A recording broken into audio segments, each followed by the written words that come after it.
Good morning. Very happy to be here today, and I will speak about Juliette Drouet. So, as you know, Juliette Drouet and Victor Hugo's love affair lasted 50 years, from 1833 to 1883. She followed him wherever he went, whether in France or in exile. After Louis Napoleon Bonaparte's coup d'etat on the 2nd of December 1851, Hugo's life was in danger, as you know, thanks to Juliette's quick-wittedness.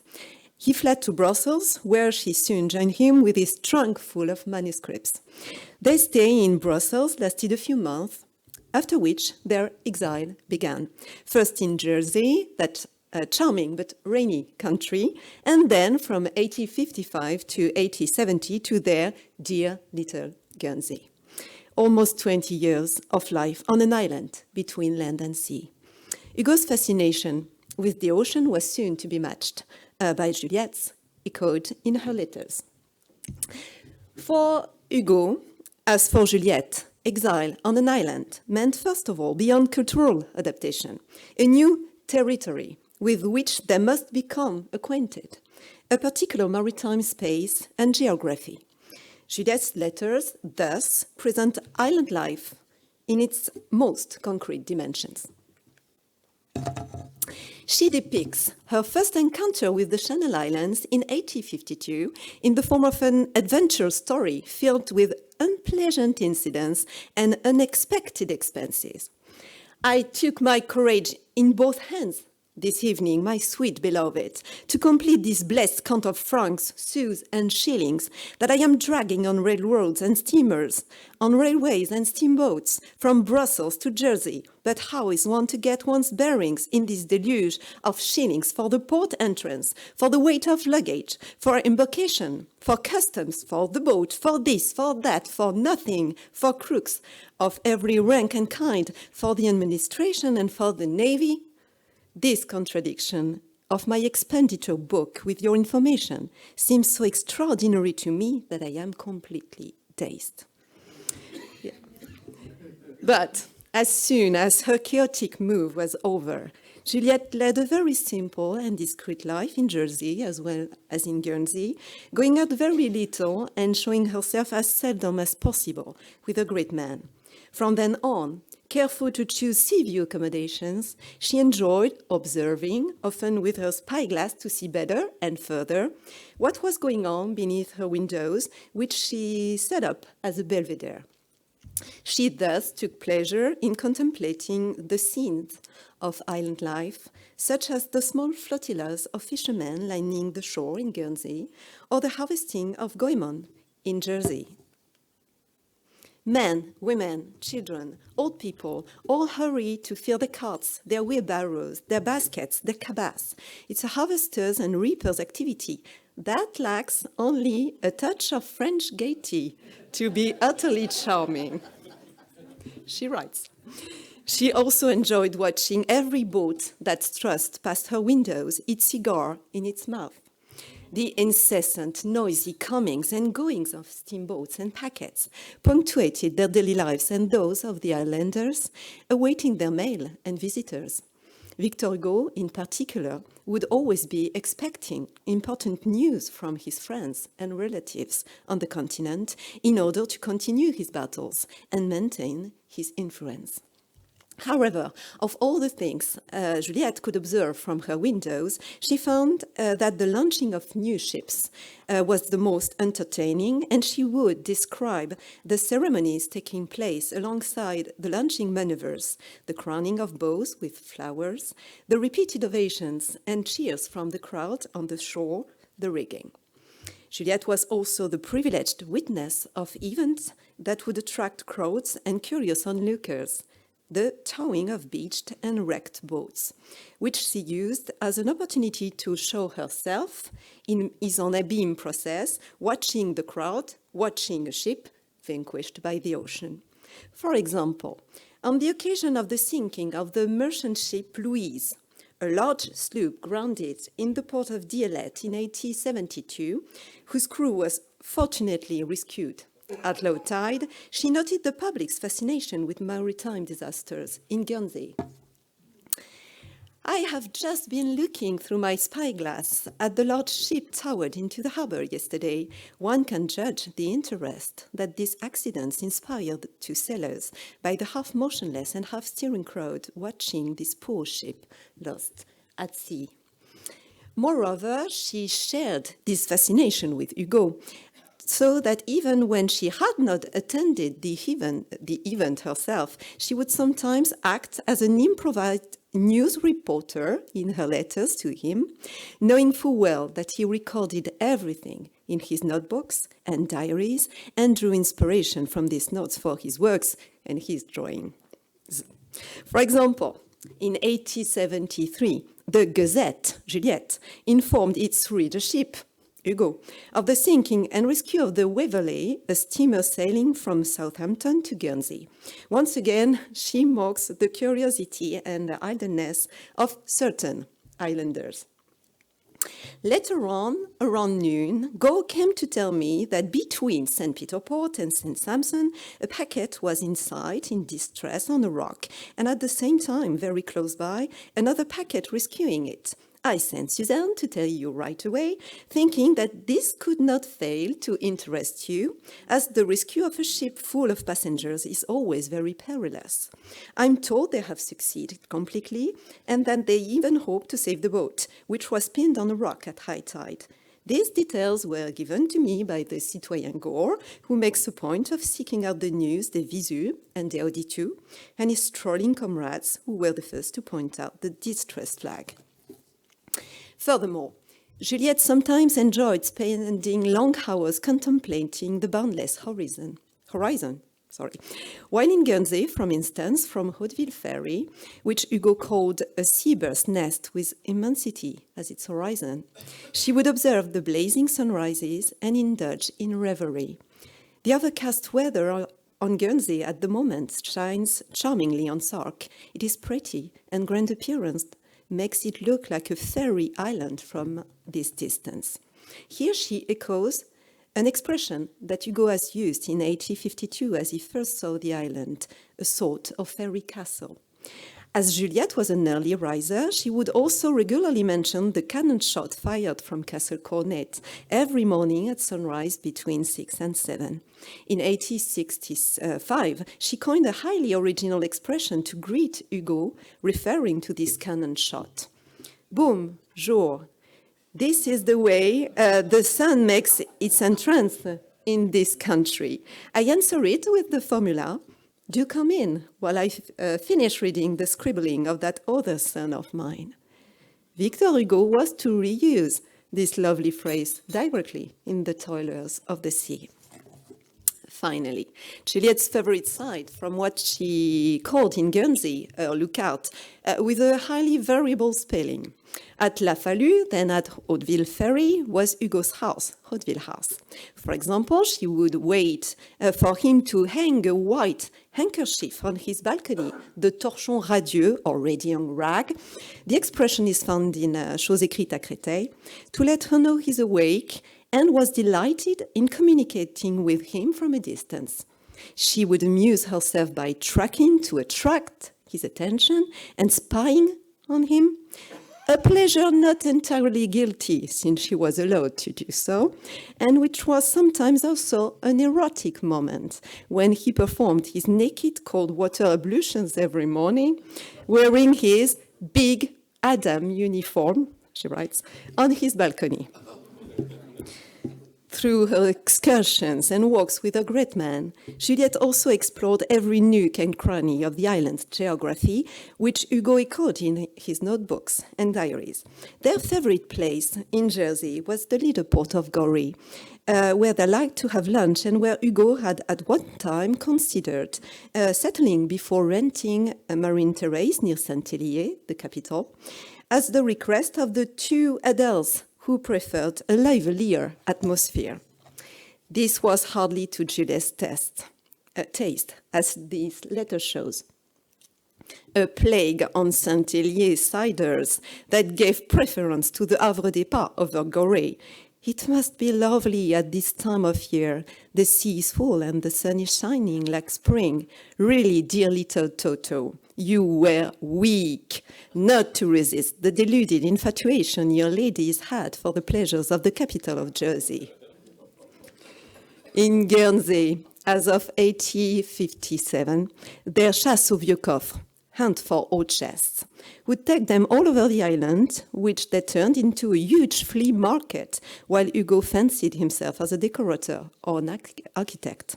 Right from the start, this passion inspired Juliette with this word in an analysis both humorous and prophetic of what Hauteville Ferry was to become. I am hideous, but you are infamous. I have a feel for bric-a-brac, you have a vice for it. I discreetly covet the smallest trinket, you cynically demand the most exorbitant tripods. A day, perhaps not far off, will come when I will be overflowing with chests, tapestries, lacquers, screens, with or without feathers. On Hugo's initiative, they eventually adopted a custom of the islanders in Jersey, as in Guernsey, sea bathing at high tide. While Juliette would regularly indulge in this practice, she mostly discusses the competition between all the bathers in which Hugo took part to take as many baths as possible, and notes that he keeps a precise account of them recorded in his diaries. Juliette, however, was ambivalent about this habit.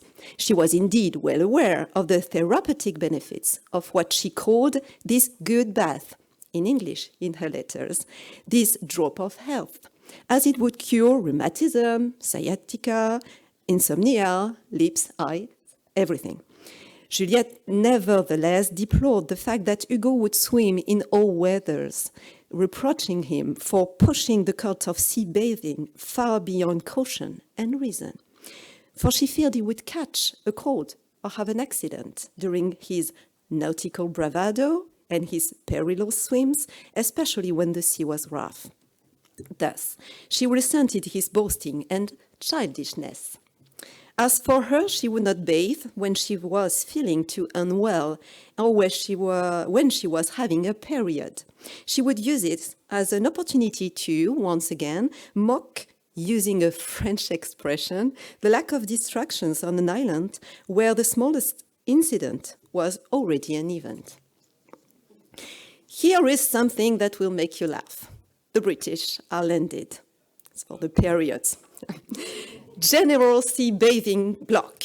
This official piece of news can serve your first Jerseyan as a text for at least 8 days, which is nothing to sneeze at on an island, even with the war in the East, the revolution in Spain, and the barricades in Paris. Last but not least, unfortunately for Juliette, sea bathing was a mixed practice and was done scantily dressed. Naturally, her jealousy at this flood of a new kind, this overflown waterfall, was put to the test. For example, in Jersey, where Marine Terrace overlooks the long and busy Grève d'Azette. Hugo, whom she calls a libertine and a pig, would observe with his roguish eyes and often with his spyglass over his wall, the more or less shameless and cheeky lady bathers who had, according to Juliette, more buttocks than modesty and nipples than chastity on this island too little wild.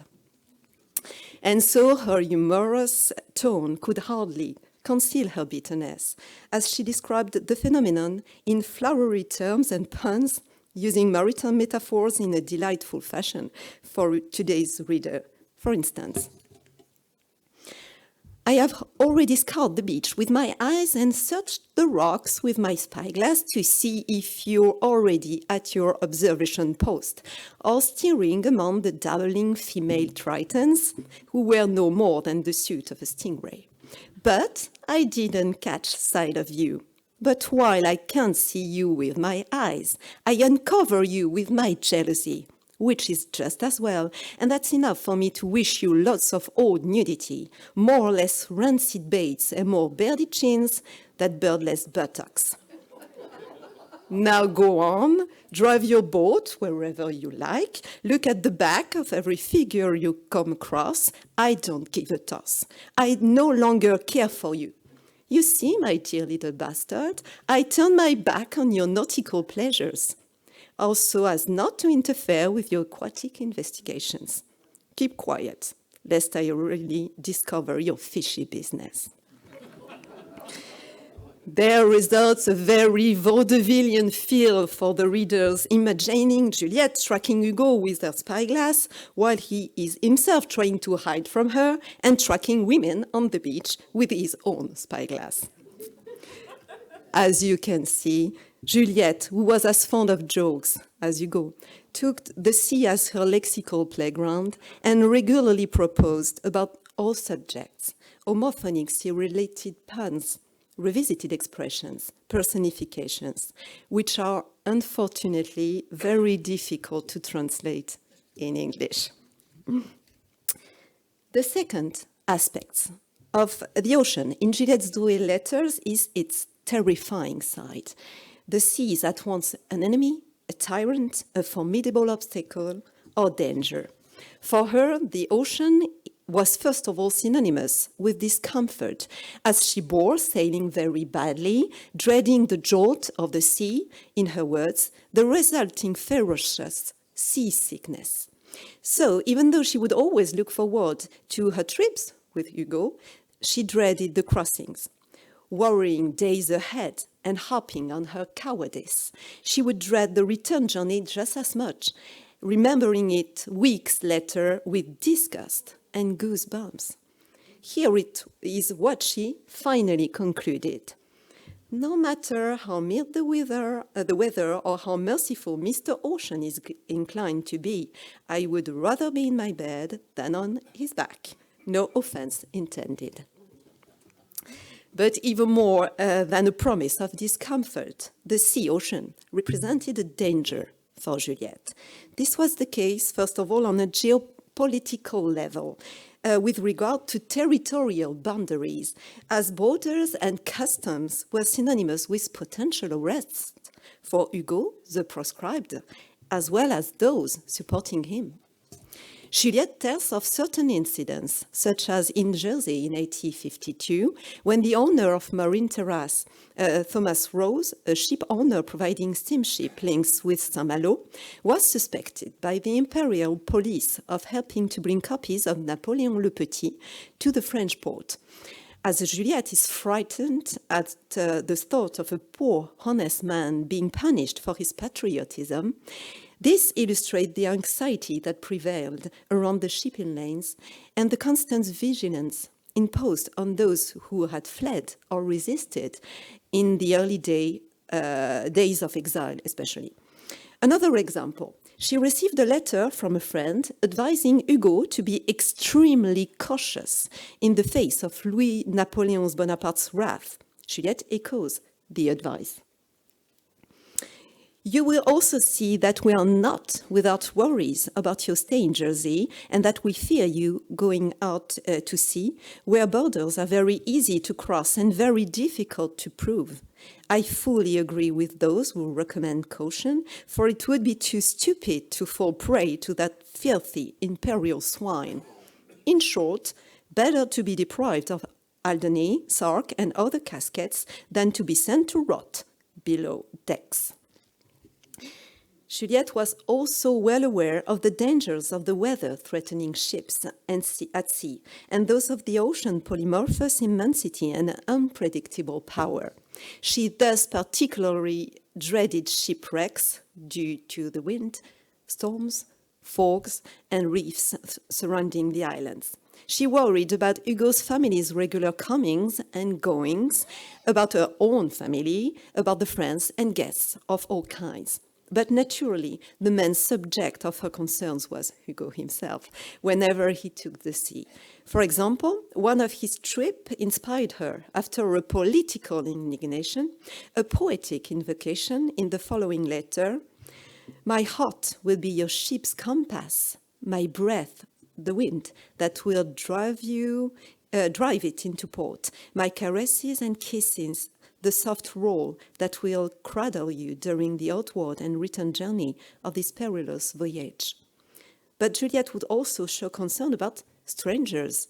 Indeed, she was deeply affected in May 1858 by the sinking of the Pengally ship, which ran a mail service between Guernsey and Saint-Malo. While Hugo notes in his diary, crew and passengers all dead. Here is Juliette's distressed letter. My dear beloved, the news of Tuesday's appalling catastrophe struck my heart like a violent blow of a hammer, driving my love even deeper, further than all perils, stronger than God's wrath. I felt that all the pains of those poor women's hearts, so abruptly and mercilessly mutilated in their family affections, were as many spikes holding your life to mine. Hugo himself was very affected by these misfortunes. Indeed, he opened a subscription for the widows and orphans of the Pengally disasters. From then on, during sea storms, Juliette would systematically think of the risks faced by sailors. As for me, I hardly slept a wink. Such was the din of this tremendous storm that it filled my house and my heart with dread.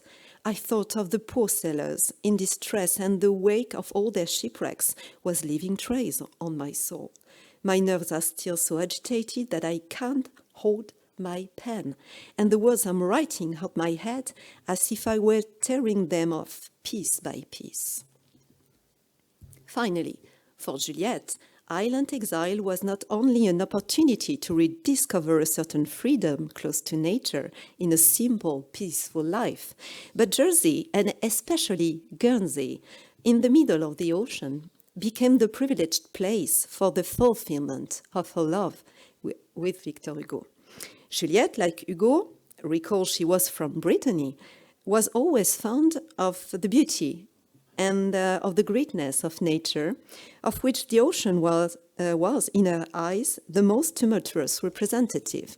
First of all, she loved hearing, in her words, the call of this great voice of the ocean in all its dimensions, the chant of sailors maneuvering their way out of the harbor, the joyful cries of gulls, the whistle of ships, and above all, the backwash and the tide mingling with one another in an uninterrupted, sometimes melodious, sometimes brutal symphony.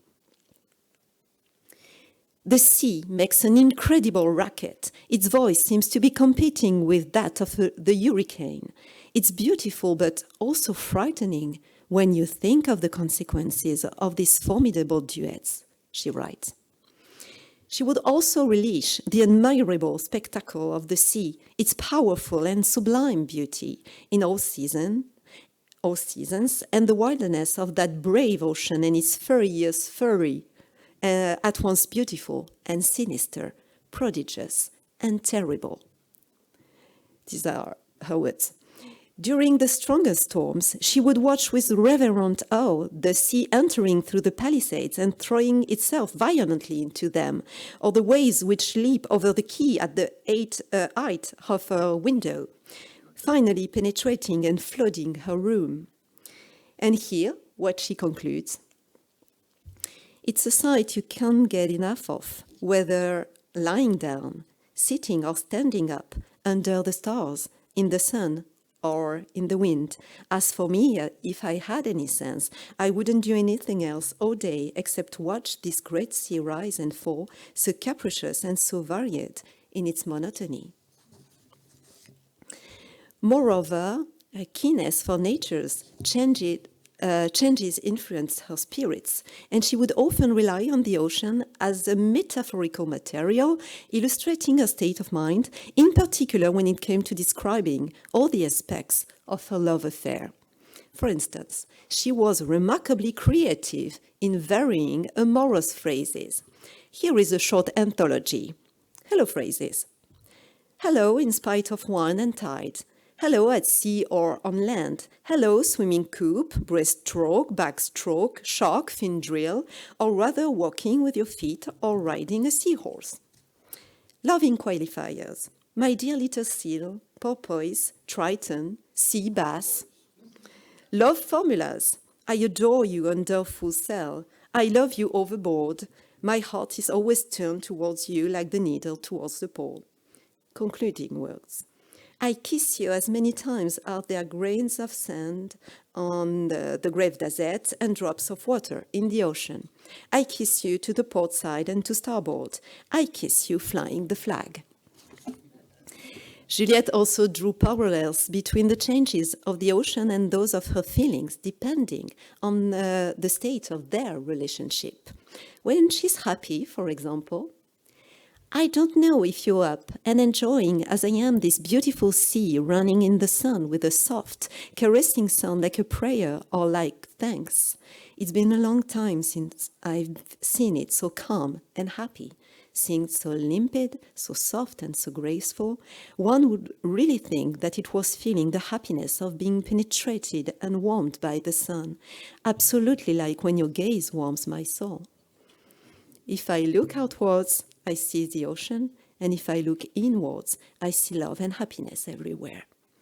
Conversely, when she's down, now all I hear is the wind and the moan of the rising tide.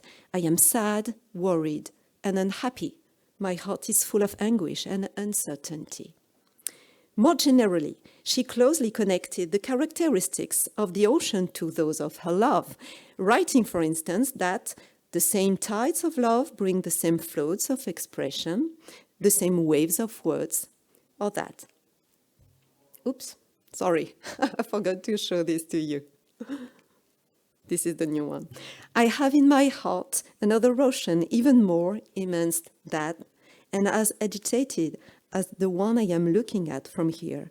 I love you, my Toto, even more than the sea is wide, and my regrets towards the past are no less tumultuous than the foaming waves on the rock. Thus, even where they found themselves far apart, she would often think of the sea as an unbreakable link with Hugo, a continuity connecting them in a beautiful physical, sentimental, and intellectual communion. She tells of her happiness to watch the same great spectacle as him, to breathe his breath through that of the ocean, which always reminds her of her great man. As for me, I am going to listen to the furious ocean. It will be like hearing the echo of your great book, Napoléon le Petit. Finally, on their return to France, Juliette Drouet's feeling ran counter to the typical discourse of the exile returning home at last. Guernsey had become the homeland she longed for that it was there, in the middle of the ocean, that she could love Hugo as she saw fit, that she was most her own, since his family would regularly return to the mainland. In short, it was there that she was happiest. Every year, as of 1852, she would celebrate the 2nd of December, the day of their departure from France.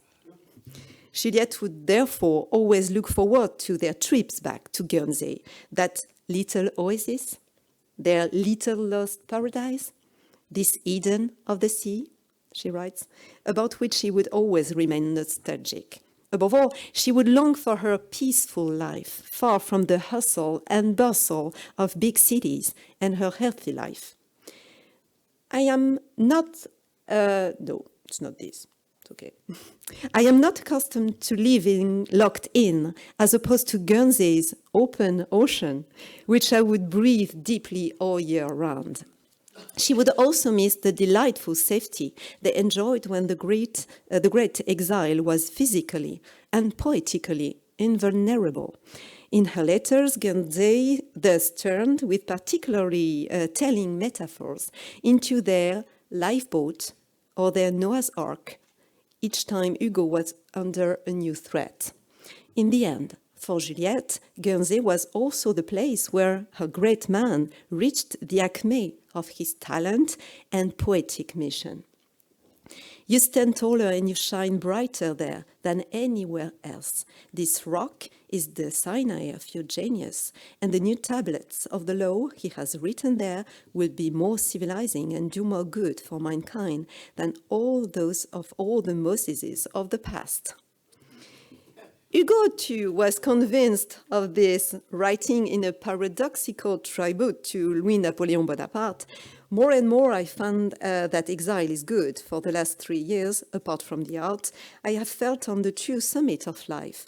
If only from this point of view, I should thank Mr. Bonaparte for proscribing me and God for electing me. I may die in exile, but I shall die increased. Incidentally, we find something similar in Juliette's own words. I am not one of those who quibble with His Imperial Highness the Prince President over his forthcoming accession and the length of his imperial reign, since I owe it to him to live a little closer to you amidst an admirable nature that pleases your spirit. So, to conclude, all in all, the island exile was a second life for Juliette Drouet and undoubtedly the cement of her relationship with Victor Hugo. Indeed, all the hardships faced by exiles, social exclusion, dispossession of property, destitution of rights, could scarcely affect her since she had experienced them before, and since her pecuniary mooring and loving anchor was Victor Hugo alone, to whom she had dedicated her existence. Then Juliette experienced 80 years of freedom and rebirth in the middle of the sea, out of time and space, in her little pocket homeland that his glory, she wrote to Hugo, made as wide as the whole world. But while the ocean in Hugo's eyes represented the indomitable immensity of his own genius, for Juliette, it measured up to her love and therefore to life itself. She could therefore have adopted the motto, engraved by Hugo above the dining room door at Hauteville House, Exilium vita est. But, however, we will leave the last word to her this time. Enfin, au petit bonheur, et vive la joie. Guernsey forever. Thank you.